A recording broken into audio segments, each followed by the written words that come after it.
Sonali Bollaramlo 56 లక్షలకే gated కమ్యూనిటీలో 2 BHK flat. Just call. నమస్తే, welcome to మనం టీవీ. నేను మీ ప్రియాంకారం. ఈ రోజు మనతో పాటు senior journalist doctor Bharat Reddy గారు ఉన్నారు. వారితో మాట్లాడదాం. నమస్కారం సార్. నమస్తే. ప్రస్తుతం చూసుకుంటే కనుక హైడ్రా చాలా బాగా దూసుకుపోతుంది. తన లక్ష్యాన్ని తను చేరుకునేంత వరకు ఊరుకునేదే లేదన్నట్టుంది. ఈ నేపథ్యంలో మూసీ నది ప్రక్షాళన విషయానికి వచ్చేసేపటికి ఇటు రేవంత్ రెడ్డి గారికి అలానే కేవీపీ రామచంద్రరావు గారికి మధ్య సఖ్యత లేదు అనే మాటలు వినబడుతున్నాయి. ఎందుకంటే దీనికి బలం చేకూరుస్తూ కూడా రేవంత్ రెడ్డి గారు ఒక మాట అన్నారు, కేవీపీ గారిది ఫామ్ హౌస్ను కూడా కూల్చేయాలి అని చెప్పేసి. అంటే దీన్ని బట్టి అసలు ఎక్కడ వీరిద్దరికి మాటలు చెడింది అంటారు? ఎక్కడ వీళ్ళకి ఇష్యూ స్టార్ట్ అయింది? అంటే రేవంత్ రెడ్డి గారు ఇలా మాట్లాడడానికి, దీనికి మళ్ళీ సందేశం ఇచ్చుకుంటూ కేవీపీ గారు మళ్ళీ లేఖ రాయడం రేవంత్ రెడ్డి గారికి, ఎలా చూడాలి మొత్తం? మీరు చెప్పినట్టుగా హైడ్రా దూసుకుపోతుంది, అది ఒక రాకెట్. ఆ రాకెట్ ఎట్టు వెళ్తుందో ఇప్పుడు మన గమ్యం కొంచెం కష్టంగా తెలుస్తుంది. ఎక్కడ ఇన్కన్వెన్షన్తో స్టార్ట్ అయిన హైడ్రా అనేది అది ఎటెటో తిరుగుతుంది. హైడ్రాకి సంబంధించి ఇప్పుడు అందరూ కూడా హైడ్రా చుట్టే తిరుగుతున్నారు. అధికార పక్షం, ప్రతిపక్షం, దాంతోపాటు బాధితులు. ఏదైతే బస్తీలో ఉండే మూసి పక్కన ఉండే వాళ్ళు కూడా, పేదవాళ్ళు కూడా దాని చుట్టూ మొత్తం ఒక తెలంగాణలో ఎప్పుడైతే మనం ఆంధ్రప్రదేశ్లో ఎట్లయితే లడ్డు వ్యవహారం నడిచిందో కొద్ది రోజులు, ఇక్కడ హైడ్రా తప్ప మనకు వేరే ఇష్యూనే కనిపించట్లేదు ఏది తెలంగాణకు. అది ఎటు తిరుగుతున్నా కానీ లాస్ట్కు హైడ్రా వార్త లేకుండా మనకు అసలు న్యూస్ పేపర్లో కానీ టీవీలో కానీ చర్చ లేదు. దీనికి కారణం ఏంటంటే మొదట్లో హైడ్రా వచ్చిన సందర్భంగా చెరువుల ఆక్రమణల దాన్ని తొలగిస్తాం, హైడ్రా కూల్చివేతలు చేపట్టిందన్న సందర్భంలో ఎప్పుడైతే కన్వెన్షన్కి సంబంధించిన నాగార్జున కూల్చివేయడం జరిగింది, అప్పుడు కొంత చాలా పాజిటివ్గా కనిపించింది ప్రజలకు. ఎందుకంటే అక్రమంగా నిర్మించుకున్నాడు కాబట్టి. పెద్దవాళ్ళని ఎప్పుడైనా కూల్చినప్పుడు మధ్యతరగతి, దిగువ మధ్యతరగతి పేదవాళ్ళు వాళ్ళు హీరోగా చూస్తారు, ఎవరైతే ఆ పని చేస్తారో వాళ్ళని. అది ఏమైంది, తిరిగి ఏమైంది, మెల్లమెల్లగా పెద్దవాళ్ళు ఏం చేశారంటే ఇదేదో మా మీదకి వస్తుందని చెప్పి వాళ్ళు కొంతవరకు కోర్టు నుంచి స్టే తెచ్చుకోగలిగారు. ఫర్ ఎగ్జాంపుల్ మనకు ఫాతిమా కాలేజు, ఓవైసీ బ్రదర్స్ కానీ, మల్లారెడ్డి కానీ, పల్లా రాజేశ్వర రెడ్డి కానీ, ఇలాంటి ఈవెందో మన రేవంత్ రెడ్డి వాళ్ళ బ్రదర్ కూడా తిరుపతి రెడ్డి, వీళ్ళందరూ కూడా స్టే తెచ్చుకోగలిగారు. మా దాకా ఎందుకు వస్తుందిలే అనుకున్న పేదవారి దగ్గరికి మూసీ ప్రక్షాళన పేరుతో అది ఇక్కడికి రావడం జరిగింది. ఇప్పుడు ప్రభుత్వం కొంతవరకు డిఫెన్స్లో పడింది. ఈ హైడ్రా వల్ల డిఫెన్స్లో పడింది. అటు అధికార పక్షానికి సంబంధించిన నాయకులయ్యి కూలిపోతున్నాయి. ఎవరైనా, నువ్వు ఎంత పార్టీ అయినా, ఎంత రేవంత్ రెడ్డికి దగ్గరైనా, నీకు సంబంధించిన ఒక విల్లానో లేదంటే నీ ఫామ్ హౌస్ కూలగొడతా అంటే ఖచ్చితంగా ఆ పార్టీలో ఉన్నప్పటికీ కోపం వస్తుంది. అయితే చాలా సందర్భాల్లో రేవంత్ రెడ్డి చెప్పే ఉద్దేశం ఏంటంటే, కొన్ని సందర్భాల్లో హరీష్ రావు, కేటీఆరే కాదు, మా పార్టీకి సంబంధించిన కేవీపీ కానీ, పల్లన్ రాజు కూడా ఆల్రెడీ కూలగొట్టడం జరిగింది. ఆయన సోనియా గాంధీ కుటుంబానికి చాలా వీర విధేయుడిగా ఉన్న కాంగ్రెస్ నాయకుడు. గతంలో యూపీఏ ప్రభుత్వంలో మంత్రి కూడా పనిచేసిన అతన్ని కూడా కామ్గా కూలగొట్టడం జరిగింది. కానీ అక్కడ పరిస్థితి అంటే వీళ్ళందరూ కూడా అందులో ఎవరుంటే వాళ్ళు అనే క్రమంలో కేవీపీని తీసుకురావడం జరిగింది. అది కేవీపీకి డైరెక్ట్గా తగలడంతో కేవీపీ ఉద్దేశం, కేవీపీ అసలు రాష్ట్ర రాజకీయాల్లో చక్రం తిప్పిన వ్యక్తి. అంటే రాజశేఖర రెడ్డి హయాంలో రాజశేఖర రెడ్డిని కలవాలంటే రాజశేఖర రెడ్డికి ముఖ్య సలహాదారుగా పనిచేసిన వ్యక్తి కేవీపీ. కేవీపీ అనుమతి లేకుండా అసలు రాష్ట్ర రాజకీయాలు ఉమ్మడి ఆంధ్రప్రదేశ్లో నడవలేదు. అలాంటి కేవీపీ ఈ మధ్యకాలంలో అతను ఆంధ్రప్రదేశ్ నుంచి రావడం జరిగింది. ఈ విభజన తర్వాత కొంత వెనక్కి తగ్గినప్పటికీ కేంద్ర ప్రభుత్వం హైకమాండ్ స్థాయిలో ఇప్పటికి కూడా కేవీపీకి సత్సంబంధాలు ఉన్నాయి. రాహుల్ గాంధీతో కానీ, సోనియా గాంధీతో, వీళ్ళందరితో అంటే ఒక బహిరంగ సభలో కేవీపీని పేరు తీయడాన్ని ఆయన, అంటే పెద్ద అయినా కదా, దాన్ని జీర్ణించుకోలేకపోయాడు. అందుకే వెంటనే ఏం రిప్లై ఇచ్చినంటే, నీకెందుకు చెడ్డ పేరు, నాది నువ్వే కూలగొట్టు లేకపోతే నేనే కూలగొట్టుకుంటా అనే ఒక స్టేట్మెంట్ ఇవ్వడం జరిగింది. అంటే అది నొచ్చుకొని ఇచ్చాడా, లేకపోతే రేవంత్ రెడ్డికి మంచి పేరు తెద్దామని ఇచ్చాడా? అంత జనరల్గా ఎట్లుంటుందంటే, ఏదన్నా ఉంటే నాకు చెప్తే అయిపోతుందిగా, మీరు బహిరంగ వేదికల్లో చెప్తే నా ఇమేజ్ డ్యామేజ్ అవుతుంది అనే ఒక అభిప్రాయం కూడా ఉంటుంది. దీనికి తోడు రాష్ట్ర రాజకీయాల్లో చూసుకున్నట్టయితే రేవంత్ రెడ్డి ఏకపక్షంగా వెళ్తున్నాడు హైడ్రా విషయంలో కానీ మిగతా విషయాల్లో అనేది కొన్ని వార్తలు వస్తున్న నేపథ్యంలో ఇందులో ఏమన్నా ఇది ఉందా, కోణం ఉందా, రాజకీయ కోణం ఉందా అనేది కూడా మనం ఆలోచించాల్సిన విషయంగా కనిపిస్తుంది. కేవీపీ రామచంద్రరావు ఖచ్చితంగా కూడా గత రాజశేఖర రెడ్డి హయాం నుంచి ఇప్పటి వరకు తను ఏదైతే కాంగ్రెస్ హైకమాండ్ దగ్గర దాని మంచి పేరు ఉన్న వ్యక్తే. కాబట్టి ఇది ఎక్కడెక్కడ దారితీస్తుంది, వాళ్ళిద్దరికి డిఫరెన్సెస్ ఉన్నాయా ఏంది అనేది మరికొద్ది రోజుల్లో తేలుతుంది.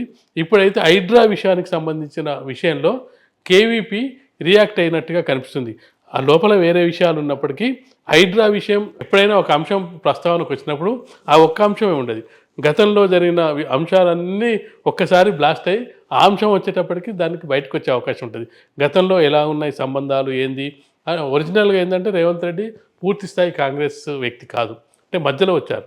వీళ్ళంతా కూడా మొదటి నుంచి ఉన్న వాళ్ళకు ఒక ఇది ఉంటుంది, అంటే మేము మా ఇల్లు మా సొంత ఇల్లు, మేము పుట్టి పెరిగింది ఇక్కడే, మాది కాంగ్రెస్ అనేది.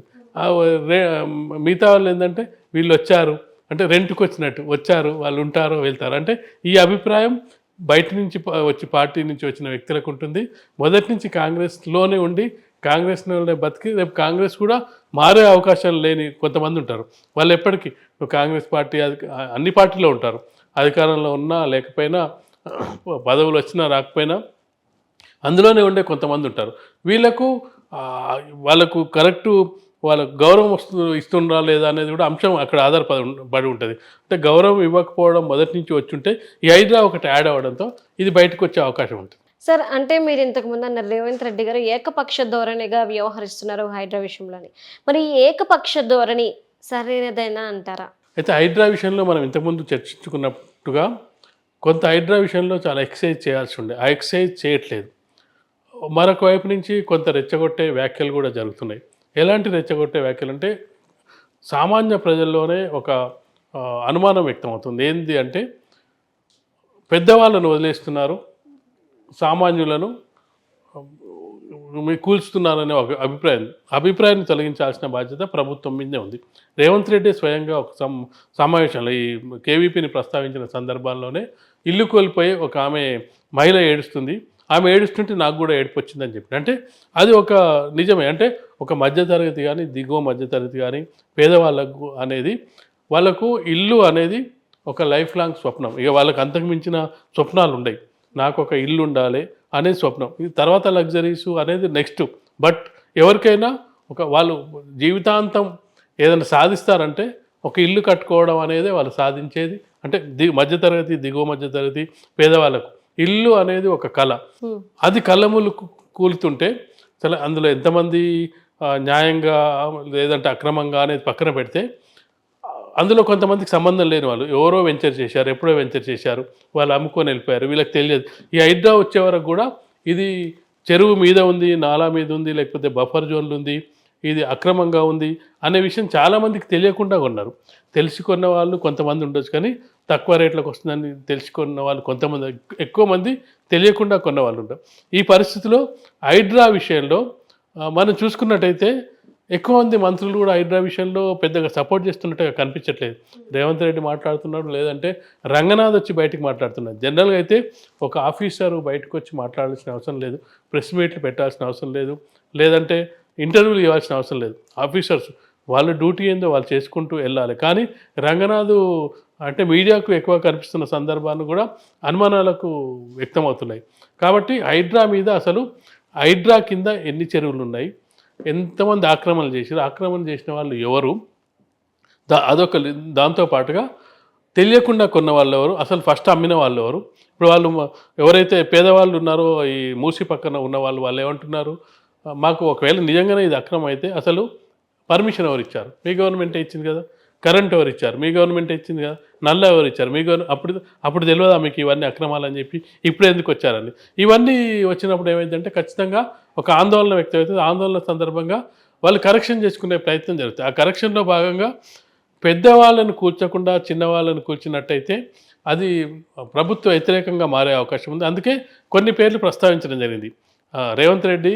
ఎందుకంటే కేవలం పేదవాళ్ళని మాత్రమే కాదు, పెద్దవాళ్ళు కూడా టార్గెట్ ఉన్నారు అని చెప్పే ప్రయత్నంలో అందులో కేవీపీ పేరు కూడా తీసుకున్నాడు. కేవీపీ పేరు తీసుకోవడానికి 2 కారణాలు. ఒకటి, పెద్దవాళ్ళు ఆక్రమణలకు గురైన తొలగిస్తాం, మా పార్టీ అయినా కానీ మేము వదలం అంటే 2 రీజన్స్. కేవలం ఏదో బీఆర్ఎస్ లేకపోతే మిగతా పార్టీ వాళ్ళు ఉంటేనే మేము తొలగించడానికి కూల్చివేత కాదు, ఈవెన్ దో మా పార్టీ వాళ్ళు ఉన్నప్పటికీ కూడా మేము తొలగిస్తామని చెప్పి అది చెప్పే ప్రయత్నం చేయడం జరిగింది రేవంత్ రెడ్డి. అయితే అది కరెక్ట్గా వెళ్ళి కేవీపీ పేరు అంటే ఎవరున్నా మా నాయకులే అని చెప్పుంటే అదేం కాకపోయేది. కాకపోతే ప్రత్యేకంగా కొన్ని పేర్లు ప్రస్తావించేటప్పటికి అతను నొచ్చుకొని ఉంటాడు, లేదంటే ఆ పాత ఏమన్నా ఉండుంటాయి కాబట్టి వెంటనే ఆయన రియాక్ట్ అవ్వడం జరిగింది. ఇది హైకమాండ్ దగ్గర కూడా ఇది జరుగుతున్నట్టుంది హైడ్రా విషయంలో. హైకమాండ్ కూడా మరి ఎట్లా చేస్తున్నారు ఏంది ఎక్స్ప్లెనేషన్ తీసుకుంటున్నట్టుంది. హైడ్రా కంటిన్యూ అవుద్దా, లేదంటే మధ్యలో ఆపుతారా, మరింత దూకుడుగా వెళ్తారా, లేకపోతే కొంత ఆగి వెళ్తారా అనేది హైడ్రా చుట్టూ అయితే రాజకీయం తిరుగుతుంది. ఇప్పుడు నువ్వు ఏ పార్టీ తీసుకున్నా, కాంగ్రెసే కాదు, నీకు ముఖ్యమంత్రి రేవంత్ రెడ్డితో పాటు ఈవెన్ హరీష్ రావు, కేటీఆర్, ఈ అసలు బీఆర్ఎస్ వాళ్ళకు మొన్నటి వరకు ఏం సమస్య లేకుండే. ఇప్పుడు ఎవరైతే కూల్చివేతలకు గురైన పేదవాళ్ళు ఉన్నారో వాళ్ళ వెంట ఉండి ఇప్పుడు వాళ్ళు ధర్నాలు వాళ్ళతో తిరుగుతున్నారు. అసలు వాళ్ళకు ఒక అవకాశం వచ్చింది, అంటే ఒక ప్రతిపక్షంగా గుర్తింపు పొందడానికి ఒక అవకాశాన్ని తీసుకోవడం జరిగింది. కాబట్టి హైడ్రా అనేది కంటిన్యూ అవుతుందా, మీరు చెప్పినట్టుగా దూసుకెళ్తుందా, మధ్యలో ఏమన్నా అడ్డొచ్చి అది కూలిపోతుందా, లేదంటే కొంత బ్రేక్ ఇస్తారా, లేకపోతే కేవలం ఒకే వైపు వెళ్తుందా, అన్ని వైపులకు వెళ్తుందా అనేది కాలమే నిర్ణయించాలి. Okay sir, right. Thank you so much. Thank you.